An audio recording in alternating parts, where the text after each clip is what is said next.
Hello everyone, welcome to the Acute Trader Candlestick Charts for Beginners എന്ന സീരീസിന്റെ part 9 വീഡിയോയിലേക്ക് എല്ലാവർക്കും സ്വാഗതം. ഈ ഒരു വീഡിയോയിൽ നമ്മൾ പഠിക്കാൻ പോകുന്നത് മറ്റൊരു രണ്ട് കാൻഡിൽ സ്റ്റിക്സിനെ കുറിച്ചാണ്. ഇതുവരെയുള്ള എല്ലാ പാർട്ട് 8 വരെയുള്ള എല്ലാ വീഡിയോസും എല്ലാവരും കണ്ടു കാണുമെന്ന് വിശ്വസിക്കുന്നു. ആ വീഡിയോകളെ കുറിച്ചുള്ള അഭിപ്രായങ്ങളൊക്കെ താഴെ കമന്റ് ബോക്സിൽ എല്ലാവരും രേഖപ്പെടുത്തണം. അപ്പോൾ നമുക്ക് വീഡിയോയിലേക്ക് കടക്കാം. ഈ വീഡിയോയിൽ നമ്മൾ പഠിക്കാൻ പോകുന്ന രണ്ട് candles high wave and spinning top. High വേവും അതുപോലെ തന്നെ സ്പിന്നിങ് ടോപ്പ് എന്ന് പറയുന്ന രണ്ട് കാൻഡിൽ സ്റ്റിക്സിനെ കുറിച്ചാണ് ഈ ഒരു വീഡിയോയിൽ നമ്മൾ പഠിക്കാൻ പോകുന്നത്. നമ്മൾ കഴിഞ്ഞ വീഡിയോയിൽ ഡിസ്കസ് ചെയ്തിട്ടുണ്ടായിരുന്നത് മറുബോസോ എന്ന് പറയുന്ന ഒരു കാൻഡിലിനെ കുറിച്ച് നമ്മൾ ഡിസ്കസ് ചെയ്തിട്ടുണ്ടായിരുന്നു. അതുപോലെ തന്നെ ഹറാമി എന്ന് പറയുന്ന മറ്റൊരു കാൻഡിലിനെ കുറിച്ചും ഡിസ്കസ് ചെയ്തിട്ടുണ്ടായിരുന്നു. അപ്പൊ ആ ഒരു വീഡിയോ എല്ലാവരും കണ്ടു കാണുമെന്ന് വിശ്വസിക്കുന്നു. അപ്പൊ ആ ഒരു വീഡിയോയിൽ നമ്മൾ മറുബോസോ എന്ന് പറയുന്ന ഒരു വളരെ സ്ട്രോങ് ആയിട്ടുള്ള ഒരു ബുള്ളിഷ് അല്ലെങ്കിൽ ബിയറിഷ് ആയിട്ടുള്ള ഒരു കാൻഡിൽ ആയിരുന്നു നമ്മൾ ആ ഒരു ട്രെൻഡ് റിവേഴ്സൽ ആയിട്ട് വരുന്ന സമയത്ത് അല്ലെങ്കിൽ ട്രെൻഡ് കണ്ടിന്യൂ ചെയ്യാൻ വേണ്ടിയിട്ട് നമ്മൾ അത് ഉപയോഗിക്കാം. ഇപ്പൊ ട്രെൻഡ് റിവേഴ്സൽ ആയിട്ട് വരുന്ന സമയത്ത് നമുക്ക് ആ ഒരു സ്ട്രോങ് ആയിട്ടുള്ള ഒരു ബുള്ളിഷ് കാൻഡിൽ അല്ലെങ്കിൽ സ്ട്രോങ് ആയിട്ടുള്ള വലിയൊരു ബിയറിഷ് കാൻഡിൽ ആണ് നമുക്ക് ഓപ്പൺ ലോ അല്ലെങ്കിൽ ഓപ്പൺ ഹൈയിൽ വന്നിട്ട് ക്ലോസ് ഹൈ അല്ലെങ്കിൽ ക്ലോസ് ലോയിൽ വരുന്ന ബുള്ളിഷോ ബിയറിഷോ ആയിട്ടുള്ള കാൻഡിൽസ് ആണ് നമ്മൾ മറുബോസോ കാൻഡിലിൽ പഠിച്ചിട്ടുണ്ടായിരുന്നത്. അപ്പൊ അതിൽ ലോവർ ഷാഡോ അപ്പർ ഷാഡോ എന്ന് പറയുന്നത് ഉണ്ടാവുകയില്ല, അല്ലെങ്കിൽ വളരെ ചെറിയ ഒരു ലോവർ ആൻഡ് അപ്പർ ഷാഡോ ആയിരിക്കും ഉണ്ടാവുക എന്നാണ് നമ്മൾ പറഞ്ഞിരുന്നത്. അത് കാണാത്തവരുണ്ടെങ്കിൽ ഞാൻ ഇവിടെ ഐ ബട്ടണിൽ കൊടുക്കാം. അപ്പൊ അത് കാണാത്തവരുണ്ടെങ്കിൽ അതിൽ കയറി ഇത് കണ്ടിട്ട് വരിക. അപ്പൊ ആ ഒരു കാൻഡിൽ എന്ന് പറയുന്നത് വളരെ സ്ട്രോങ് ആയിട്ടുള്ള ഒരു കൺവിക്ഷൻ ആണ് നമുക്ക് ബുള്ളിഷ് സൈഡ് അല്ലെങ്കിൽ ബിയറിഷ് സൈഡ് ഒരു ട്രേഡർക്ക് കിട്ടുന്നത്.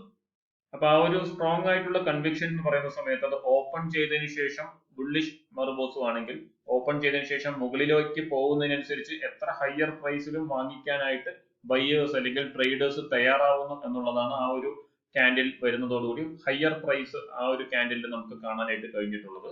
അതുപോലെ തന്നെ ബിയറിഷ് ആയിട്ടുള്ള മറുബോസോ ആണെങ്കിൽ നമ്മൾ താഴോട്ടുള്ള പ്രൈസ് എത്ര താഴേക്ക് വരുമ്പോഴും ആ ഒരു താഴത്തെ പ്രൈസിൽ തന്നെ ആ ഒരു ട്രേഡ് എക്സിറ്റ് ചെയ്യാനോ അല്ലെങ്കിൽ ഷോർട്ട് സെല്ലേഴ്സ് എൻറ്റർ ചെയ്യാനോ തയ്യാറാവുന്നു എന്നുള്ളതാണ് നമ്മൾ മറുബോസോ എന്നുള്ള കാൻഡിലിൽ മനസ്സിലാക്കിയത്. അങ്ങനെ തന്നെയാണ്. അപ്പോൾ ആ ഒരു കാൻഡിലിന്റെ ഓപ്പോസിറ്റ്, ഞാനിപ്പോ ഇത്രയും പറയാൻ കാരണം ആ ഒരു കാൻഡിലിന്റെ ഒരു ഓപ്പോസിറ്റ് ആയിട്ട് നമുക്ക് പറയാനായിട്ട് പറ്റുന്ന ഒരു കാൻഡിൽസ് ആണ് നമ്മൾ ഇവിടെ ഇന്ന് നോക്കാൻ വേണ്ടി പോകുന്നത്. High wave and spinning top എന്ന് പറയുന്നത്. അതായത് അതിൽ എങ്ങനെയാണെന്ന് വെച്ച് കഴിഞ്ഞാൽ മറുബോസോയിൽ നമ്മൾ എത്ര ഹയർ പ്രൈസ് ആയാലും നമുക്ക് പ്രൈസ് ആ ഒരു കാൻഡിലിൽ തന്നെ കൂടുതൽ ഹൈയിലേക്ക് പോകുന്നത് ബുള്ളിഷ് മറുബോസോ ആണെങ്കിൽ അതിന്റെ ഹൈയിലേക്ക് പോകുന്നതോറും അവിടെ നിന്നും ഹയർ പ്രൈസിലും എൻറ്റർ ചെയ്യാനായിട്ട് ട്രേഡേഴ്സ് തയ്യാറാവുന്നു. അപ്പൊ നമുക്ക് ഇവിടെ എന്താണ് സംഭവിക്കുന്നത്, അതിന്റെ ഓപ്പോസിറ്റ് ആണെന്ന് പറയുന്ന സമയത്ത് ഒരു ഇൻഡിസിസീവ് ആയിട്ടുള്ള ഒരു കാൻഡിൽ ആണ് നമുക്ക് ഹൈവേവിൽ കാണാനായിട്ട് പറ്റുക. അപ്പൊ ഈ ഹൈവേവും അതുപോലെ തന്നെ സ്പിന്നിങ് ടോപ്പ് എന്ന് പറയുന്നതും ഒരേപോലെയുള്ള രണ്ട് കാൻഡിൽസ് ആണ്. ഈ ഒരു രണ്ട് കാൻഡിൽസ് എന്ന് പറയുന്നത് ബിയറിഷ് ആയിട്ടും അല്ലെങ്കിൽ ബുള്ളിഷ് ആയിട്ടും, നമ്മളിവിടെ ബുള്ളിഷ് ആയിട്ടാണ് കാണിച്ചിട്ടുള്ളത്, ബുള്ളിഷ് ആയിട്ടും ബിയറിഷ് ആയിട്ടും രണ്ട് ഇതിലും നമുക്ക് കാണാനായിട്ട് പറ്റും. ഈ ഒരു കാൻഡിൽസ് എന്ന് പറയുന്നത് ഹൈ വേവ് എന്ന് പറയുന്നത് നമുക്ക് ആ ഒരു സ്ഥലത്ത് നമുക്കൊരു ട്രേഡർക്ക് എൻറ്റർ ചെയ്യാനായിട്ടൊരു ഇൻഡിസിസീവ് ആയിട്ട് അല്ലെങ്കിൽ ഒരു അൺസർട്ടൈനിറ്റി ആണ് അനുഭവപ്പെടുന്നത്.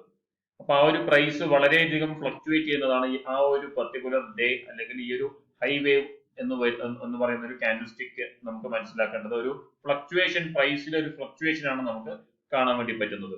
അതുകൊണ്ട് അത് എങ്ങോട്ട് ആ ഒരു സ്ഥലത്ത് നിന്നും എങ്ങോട്ട് പോകുമെന്ന് വളരെ വ്യക്തമായിട്ട് പറയാൻ പറ്റാത്ത ഒരു സാഹചര്യം വരുമ്പോഴാണ് ഈ ഹൈ വേവും അതുപോലെ തന്നെ സ്പിന്നിങ് ടോപ്പും നമുക്ക് വരുന്നത്. ഹൈ വേവ് എന്ന് പറയുന്ന സമയത്ത് ലോവർ ആൻഡ് അപ്പർ ഷാഡോ കുറച്ച് വലുതായിരിക്കും. നമുക്ക് ഇവിടെ ചിത്രത്തിൽ കാണാം, അപ്പർ ഷാഡോ കുറച്ച് വലുതായിരിക്കും, ബോഡി നമുക്ക് റിയൽ ബോഡി കുറച്ച് ചെറുതും അതുപോലെ തന്നെ അപ്പർ ആൻഡ് ലോവർ ഷാഡോ വലുതായിരിക്കും. സ്പിന്നിങ് ടോപ്പിലാണെങ്കിൽ അപ്പർ ആൻഡ് ലോവർ ഷാഡോ കുറച്ച് ചെറുതും റിയൽ ബോഡി കുറച്ച് വലുതായിട്ടാണ് നമുക്ക് കാണുന്നത്. അപ്പൊ ഇത് എവിടെയാണ് വരുന്നതാണെങ്കിലും നമുക്ക് ബിയറിഷ് ആയിട്ടോ ബുള്ളിഷ് ആയിട്ടോ വരാനുള്ള സാധ്യതകളുണ്ട്. അപ്പൊ അവിടെ വരുന്ന സമയത്ത് ആ ഒരു ട്രെൻഡ് കണ്ടിന്യൂ ചെയ്യാനോ അല്ലെങ്കിൽ റിവേഴ്സ് ആവാനും രണ്ടിനും സാധ്യതയുണ്ട്. അപ്പൊ അതിന് ശേഷം വരുന്ന ഈ ഒരു സ്പിന്നിങ് ടോപ്പ് വന്നതിന് ശേഷം വരുന്ന ഫോളോ ത്രൂ ക്യാൻഡിൽസ് എന്നാണ് നമുക്ക് ഒരു കൺഫർമേഷൻ നമുക്ക് കിട്ടുന്നത്. അതുകൊണ്ട് തന്നെ ഇതൊരു അൺസർട്ടൈൻ ആയിട്ട് വരുന്ന ഒരു കണ്ടീഷനിലാണ്, ആ ഒരു സെനാരിയോയിലാണ് നമുക്ക് ഇങ്ങനെയുള്ള രണ്ട് ക്യാൻഡിൽസും വരുന്നത്. അപ്പൊ നമുക്ക് സ്പിന്നിങ് ടോപ്പും അതുപോലെ ഹൈ വേവ് എന്ന് പറയുന്നത്, നമുക്ക് ഈ ഒരു ഹൈ വേവിന്റെ റേഞ്ച് എന്ന് പറയുന്നത് കുറച്ച് കൂടുതലായിരിക്കും. ഹൈ എന്ന് ലോയിലേക്ക് വരുന്ന അല്ലെങ്കിൽ ലോ എന്ന് ഹൈയിലേക്കുള്ള റേഞ്ച് കുറച്ച് കൂടുതലായിരിക്കും. സ്പിന്നിങ് ടോപ്പിന് ആ ഒരു റേഞ്ച് കുറവായിരിക്കും, പക്ഷെ റിയൽ ബോഡി എന്ന് പറയുന്നത് കുറച്ച് വലുതായിരിക്കും എന്നാണ് നമ്മൾ മനസ്സിലാക്കേണ്ടത്. അപ്പൊ ഇതാണ് നമ്മൾ ഈ ഒരു ക്യാൻഡിൽസ് ആണ് നമ്മൾ ഇന്നത്തെ വീഡിയോയിൽ പഠിക്കുന്നത്. അപ്പൊ ഇതിന്റെ റിയൽ എക്സാമ്പിൾസ് നമുക്ക് ജസ്റ്റ് ഒന്ന് നോക്കാം.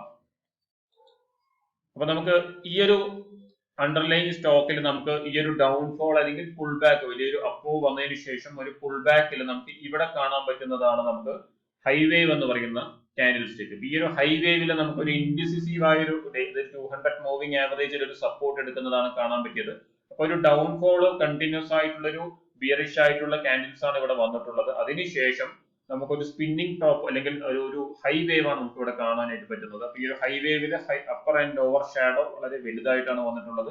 റിയൽ ബോഡി കുറച്ച് ചെറുത്. ഒരു ബിയറിഷ് ആയിട്ടുള്ള ഒരു ക്യാൻഡിലാണ്. ബുള്ളിഷ് ആയാലും ബിയറിഷ് ആയാലും അത് വരുന്നത് എവിടെ വരുന്നു എന്നുള്ളത്, അത് വന്നതിന് ശേഷം എന്ത് സംഭവിക്കുന്നു എന്നുള്ളതാണ് നമ്മൾ ശ്രദ്ധിക്കേണ്ടത്. അപ്പൊ ഒരു അപ്പർ ആൻഡ് ലോവർ ഷാഡോസ് കുറച്ച് വലുതായിട്ട് നമുക്ക് കാണുന്നുണ്ട്, ഒരു റേഞ്ച് നമുക്ക് കാണുന്നുണ്ട്.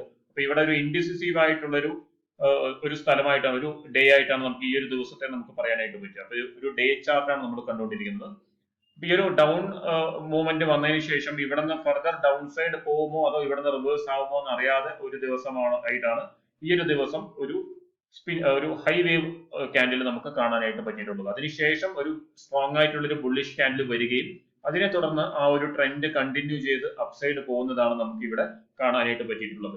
അപ്പൊ ഇത് നമുക്കൊരു സ്പിന്നിങ് ടോപ്പിന്റെ ഹൈ വേവിന്റെ എക്സാമ്പിൾ ആയിട്ട് നമുക്ക് പറയാൻ പറ്റും. അപ്പൊ ആ ഒരു ഡിസിഷൻ മേക്കിംഗ് നമുക്ക് ഇവിടെ നിന്ന് ഇൻഡിസിസീവ് ആയിട്ടുള്ള ഡേ ആണ്. നമുക്ക് ഈ ഒരു പെർട്ടിക്കുലർ ഡേ നമുക്ക് ട്രേഡേഴ്സ് സെല്ലാണോ ബൈ ആണോ എന്ന് അറിയാതെ ഒരു ഇൻഡിസിസീവ് ആയിട്ടുള്ള ഒരു സിറ്റുവേഷനിലാണ് ആ ഒരു ദിവസം ഉണ്ടായിരുന്നത്. അതിനുശേഷം വരുന്ന ദിവസത്തെ കൺഫർമേഷനോട് കൂടിയാണ് ഈ ഒരു അണ്ടർലൈൻ സ്റ്റോക്ക് മുകളിലേക്ക് പോകുന്നത് നമുക്ക് കാണാൻ വേണ്ടി പറ്റിയിട്ടുള്ളത്. അപ്പൊ അടുത്തതായി നമുക്ക് ഇതിന്റെ സ്പിന്നിങ് ടോപ്പ് എവിടെ വന്നിട്ടുള്ളത്. അപ്പൊ സ്പിന്നിങ് ടോപ്പ് നമുക്ക് ഇവിടെ തന്നെ കാണാൻ വേണ്ടി പറ്റുന്നുണ്ട്. ഈ ഒരു സ്പിന്നിങ് ടോപ്പ് വന്നിട്ടുള്ളത് ഇതാണ്. നമുക്ക് ഒരു സ്പിന്നിങ് ടോപ്പ് എന്ന് പറയാൻ പറ്റുന്ന ഒരു ക്യാൻഡിൽ. അപ്പൊ ഈ ഒരു റിയൽ ബോഡി നമുക്ക് കാണാം, ഒരു ഇൻഡിസിസീവ് ആയിട്ട് അത് അപ്പർ ആൻഡ് ലോവർ ഷാഡോ വരുന്നുണ്ട്. അപ്പൊ ഒരു ഇൻഡിസിസീവ് ആയിട്ടുള്ള ഒരു ഡേ ആയിട്ടാണ് ഇത് വന്നിട്ടുള്ളത്. അതിനുശേഷം ഒരു ചെറിയൊരു കൺസോളിഡേഷന് ശേഷം നെക്സ്റ്റ് ഡേ തന്നെ നമുക്ക് കാണാൻ വേണ്ടി കഴിഞ്ഞത് ഒരു ഗ്യാപ് ഡൗൺ ഓപ്പണിങ്ങും ഒരു ബിയറിഷ് ക്യാൻഡിലുമാണ് കാണാൻ വേണ്ടി കഴിഞ്ഞത്. അതിനുശേഷം ഒരു കൺസോൾട്ടേഷന് ശേഷം ഒരു ഡൗൺഫോൾ ആണ്, ഒരു പുൾ ബാക്ക് ആണ് നമുക്ക് ഈ ഒരു ക്യാൻഡിലിൽ കാണാൻ വേണ്ടി കഴിഞ്ഞിട്ടുള്ളത്. അപ്പൊ ഇതൊരു ഇൻഡിസിസീവ് ആയ ഒരു ഡേ ആയിട്ടാണ് നമുക്ക് കാണാൻ പറ്റിയിട്ടുള്ളത്. അപ്പൊ ഇതൊരു സ്പിന്നിങ് ടോപ്പ് എന്ന് നമുക്ക് ഇതിന് പറയാനായിട്ട് പറ്റും. അപ്പൊ ഇതൊരു സ്പിന്നിങ് ടോപ്പും അതുപോലെ തന്നെ നമുക്ക് താഴെ കാണാനായിട്ട് പറ്റിയിട്ടുള്ളത് ഒരു ഹൈ വേവ് ക്യാൻഡിലുമാണ്. അപ്പൊ ഇതാണ് high wave and spinning top എന്ന് പറയുന്നത്. മോർബോസ് ക്യാൻഡിലിന്റെ ഒരു ഓപ്പോസിറ്റ് ആയിട്ടുള്ള വരുന്ന ഒരു ക്യാൻഡിലാണ് നമുക്ക് ഈ spinning top and high wave എന്ന് പറയുന്ന ഈ രണ്ട് ക്യാൻഡിൽസ്. റിയൽ എക്സാമ്പിൾസ് വളരെ കൃത്യമായിട്ട് മനസ്സിലായി എന്ന് വിശ്വസിക്കുന്നു. അപ്പോൾ ഈ ഒരു വീഡിയോ ഇവിടെ അവസാനിക്കുകയാണ്. അപ്പൊ ഇനിയും ഒന്നോ രണ്ടോ ക്യാൻഡിൽസിനെ കുറിച്ച് കൂടി നമുക്ക് പഠിക്കാനുണ്ട്. അപ്പൊ വരുന്ന വീഡിയോസിൽ അതിനെ കുറിച്ച് കൂടി നമുക്ക് ഡിസ്കസ് ചെയ്യാം. ഈ ഒരു സീരീസിന്റെ ഇതുവരെയുള്ള എല്ലാ വീഡിയോസും എല്ലാവർക്കും ഇഷ്ടപ്പെട്ടെന്ന് വിശ്വസിക്കുന്നു. അപ്പോൾ നിങ്ങളുടെ അഭിപ്രായങ്ങളൊക്കെ കമന്റ്സിൽ പറയണം എന്ന് നേരത്തെ പറഞ്ഞതാണ്. അപ്പോൾ ഇതിന്റെ ഈ പാർട്ട് 9 ആണ് ഇപ്പൊ നമ്മൾ കണ്ടുകൊണ്ടിരിക്കുന്നത്. അപ്പൊ ഇതിന്റെ ബാക്കിയുള്ള പാർട്ട് കാണാത്തവരുണ്ടെങ്കിൽ അതിന്റെ ലിങ്ക് ഞാൻ ഐ ബട്ടണിൽ കൊടുക്കാം. അതും തീർച്ചയായും എല്ലാവരും കാണുക. ഈ ഒരു കാൻഡിൽ സ്റ്റിക്സിനെ കുറിച്ച് ആദ്യം വളരെ വ്യക്തമായിട്ട് പഠിച്ചതിന് ശേഷം നമുക്ക് കൂടുതൽ കാര്യങ്ങൾ പഠിക്കാം, ട്രേഡ് ചെയ്യാം. അപ്പൊ ഈ ഒരു വീഡിയോ എല്ലാവർക്കും ഇഷ്ടപ്പെട്ടെന്ന് വിശ്വസിക്കുന്നു. മറ്റൊരു വീഡിയോയിൽ കാണാം. Thank you for watching.